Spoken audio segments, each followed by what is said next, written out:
তো এইগুলো হলো অন্য চ্যাপ্টার, আর এটা হলো অন্য চ্যাপ্টার। আমাদের মাইন্ড রিল্যাক্স হয় আগে কিভাবে?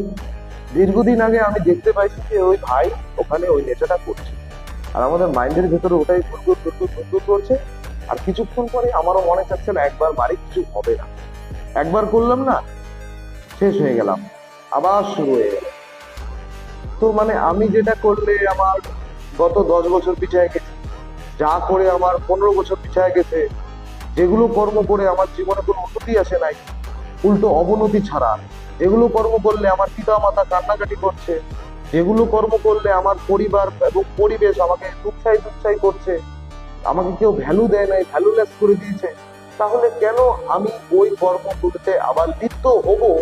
একটা চিকিৎসা নেওয়ার পর, যেই চিকিৎসাতে ম্যান মেকিং করা হয়, যে চিকিৎসাতে তোমাদেরকে সার ব্রেনে বোঝানো হচ্ছে যে তোমাকে এইভাবে চলতে হবে, সেইভাবে চলতে হবে, ভালো থাকতে হবে, একটা চিকিৎসার পর কেন আবার তোমরা ওই পদে, ওই রাস্তায় নিজেকে বদল করে দিচ্ছ?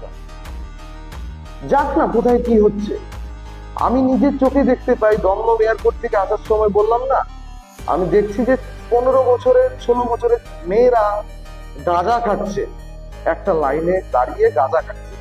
কোথায় সেটা? কলকাতা, দমদম। সেটা কি আমাদের এখানে নেই? সেটা কলকাতা, দমদম। সেটা কি আমাদের এখানে নেই? আমাদের এখানেও আছে। তো ঘটনাটা হচ্ছে কলকাতার দোষও না, আলিপুরদুয়ারের দোষ না, কোচবিহার না, আসামের দোষ। দোষটা হচ্ছে ওর গাইডলাইন, এবং কি দোষটা হচ্ছে ওর সঙ্গ। ওখানেই দেখবা ওর সাথে 100 স্টুডেন্ট পড়ে, ওখানে 5টা মেয়ে আছে যারা গাঁজা খায়, 95 জন গাঁজা খায় না।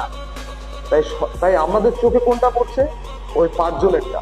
তো নেগেটিভ জিনিসটা আমাদের চোখে আগে পড়ে, পজিটিভটা পরে পড়ে। দেখবা 10টা সাদা সাদা সাদা সাদা দাগ আছে, ওইটা আমাদের চোখে পড়ছে না। একটা কালো দাগ আছে, ওটাই আমাদের চোখে পড়ছে। তাই এটাই হচ্ছে মেন কথা, যে আমাদের নেগেটিভ থট তাকে পজিটিভ থটে পরিণত করতে হবে।